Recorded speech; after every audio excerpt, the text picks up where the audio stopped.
The first play, it's actually a short play, is entitled Reverse Transcription, and it's written by Tony Kushner. And if you have seen any of his work, he's a little bit odd. He does have a very individualistic thought process. And there are 6 actors in this piece.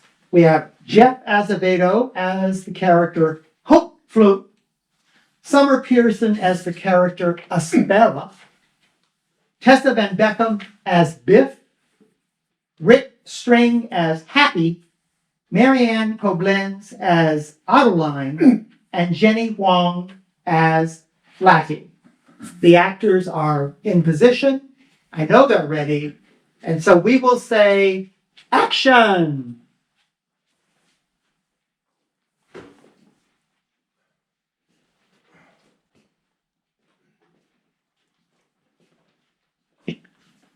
Here. We should start digging.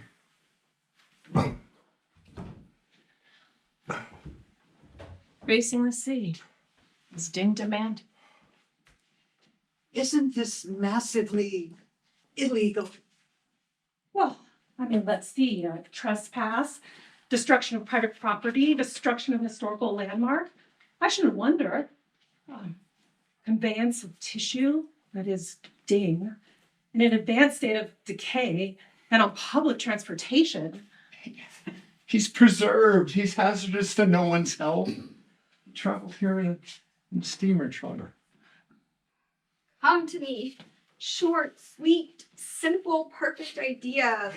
Seed, plot. The deadline. Doomed. Okay.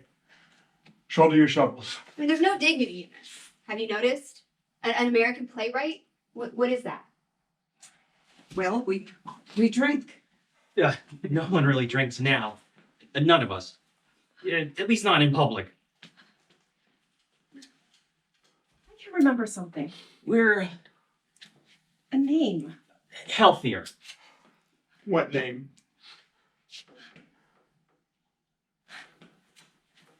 That makes me despair. But tonight, we are drunk. Honor of Ding. What letter does it begin with? Or Ding. Poor Ding, who is dead. R. R. Rwanda. That's it. How could you forget, Vladdy? Rwanda. Well, I mean, you know, I've never had really a hit for names, and it's not much in the news anymore.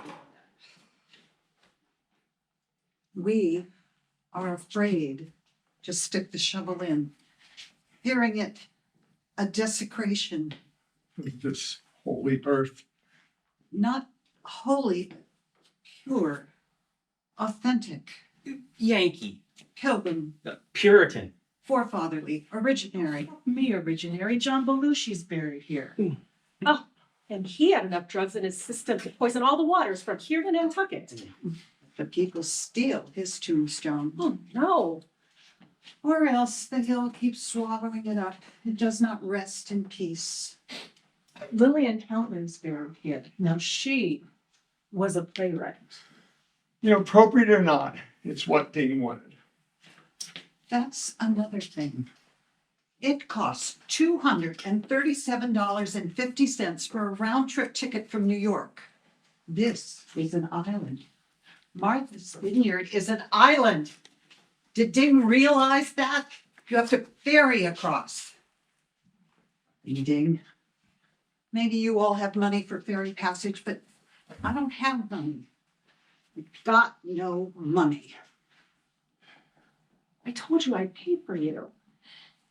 Well, we all know you have money. Come to me. Short, sweet, simple idea. I want something magical to happen. What? The king have 2 daughters. It's a start. And these daughters do what? They cry. They grieve. Wrecked, in exile, circumnavigated the globe. An American playwright? What is that? Never in exile, always in extremes. I mean, the list. AIDS, loss, fear of infection, unsafe sex, she says, gazing upon the corpse of a fallen comrade. I dream my favorite actor has been shot by the police. I dream I shot a white supremacist in the head and it does not kill him. Ugh, politics. I dream we are intervening in Ukraine merely to prevent Russian control over Eastern Europe. Like, I dream myself asking myself in my dream, why do you dream that? You not dream a play, you write a play, and this play is due, and there's the deadline. I don't think we can avoid it any longer than do we? Imagine it's worth some serious jail time for all of us. Incarcerated playwrights. Now that has dignity. Until it's learned what for. I repulse myself. I'm not of this earth. If I were more articulate, I would be a novelist. If I were more observant, an essayist. If I were more literate, more observant, a poet. If I were more succinct, more gutsy, a screenwriter, and then I could buy an apartment. You know, screw the public. This is all Ding asked for. It's all he wanted.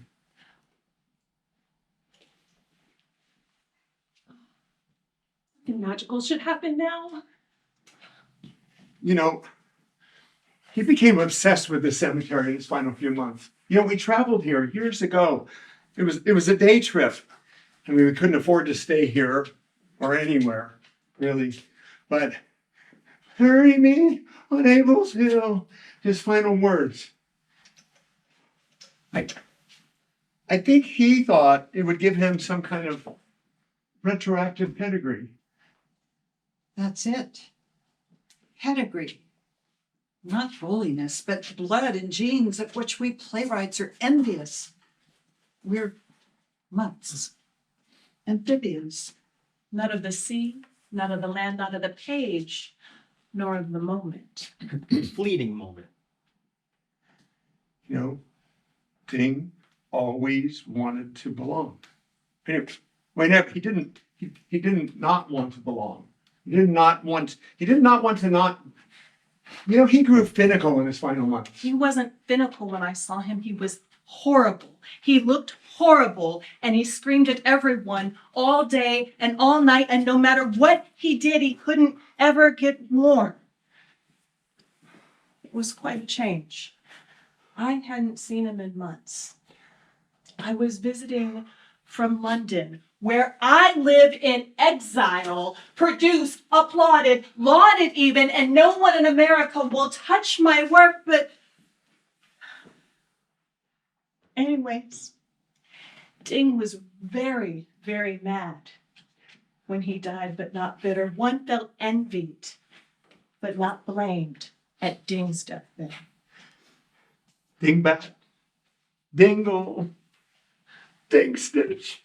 Oh, I remember being impressed when I learned that the HIV virus, which has robbed us of Ding, reads and writes its genetic alphabet backwards. RNA transcribing DNA, transcribing RNA.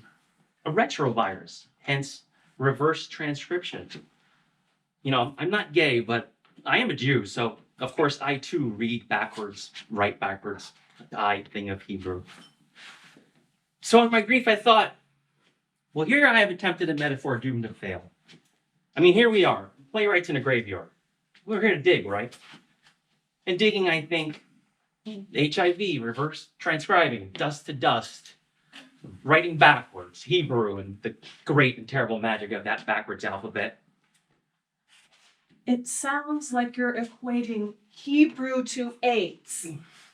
I'm not Jewish, but either way, I think if Hebrew equals AIDS or the reverse, you're in big trouble. I'm going to beat you up. No, not equals. Look, I'm lonely. Look, I'm on playwrights. Back east for the first time in months. So I get to talk. None of you listen anyway. But back in Culver City, everyone listens. They listen. They take you at your word. They take notes. You're playwrights. So be inattentive. If you paid attention, you'd be novelists. Well, Aspera spent the last 5 years in London, so she's acquired the listening disease. And soon, if she's not careful, she's going to be an American playwright no longer, but British, and her plays will be full of nuance and inference. Yes, nuance if she's lucky, or socialist feminist. Everyone hates you, Flatty. And then there will be no nuance at all. Does everyone hate you? They don't. I'm sorry, I've been in London. I'm out of the loop. They don't hate me. They envy my money. You know, I could buy and sell a lot of you. Even you, Happy, and you write sitcoms. There, I've said it. I am wealthy. My plays have made me wealthy. I'm wealthier than all the novelists, essayists, at least the respectable ones, and all poets ever. You know, envy is a little like hatred. I don't envy your money. I envy your reviews. I think we should dig now. And everything, this place is patrolled. I mean, night's not gonna last forever. Ding is waiting. Ding is dead. Oh, I love this place. I'm glad it cost $237.50 to get here. And yes, Flatty, you can pay my way. Send me a check. And Viv's got a point. It's the reviews, isn't it?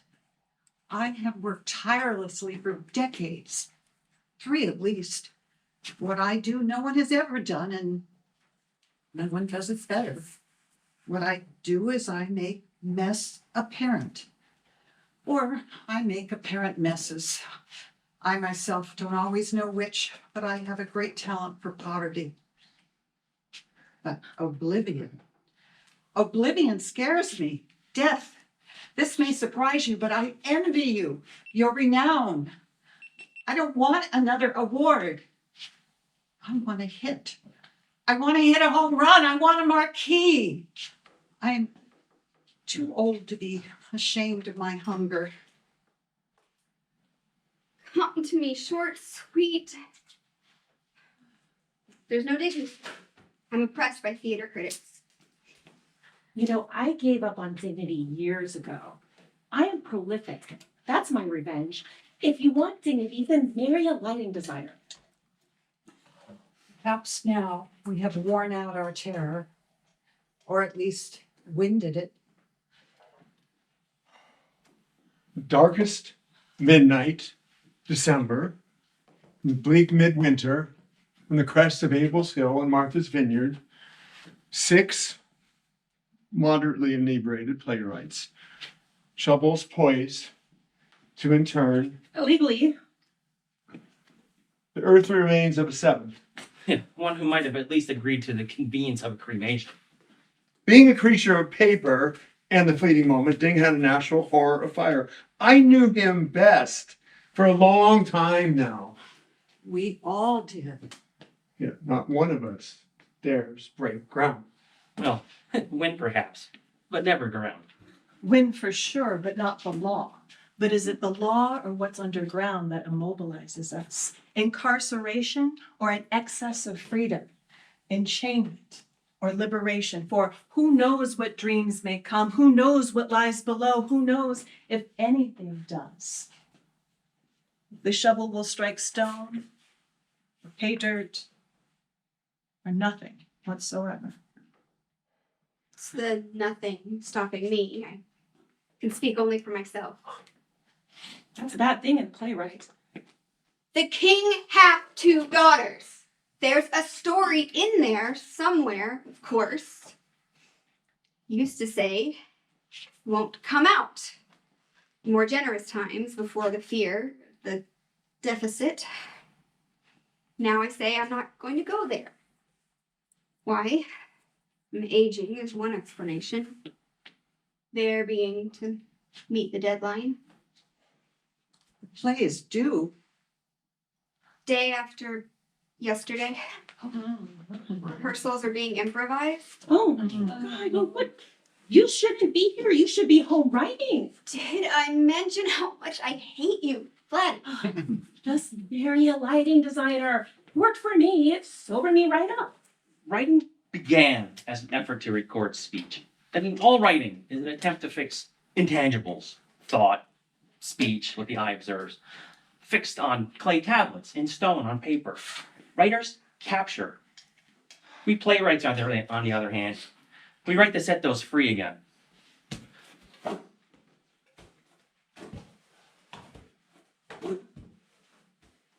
I'm getting old. My back hurts. Whose doesn't? No dignity in our labors. Good night, sweet Ding. Rest easy, baby. And may flights of self-pitying, hypochondriacal, hypersensitive, self-loathing angels send you up to sleep.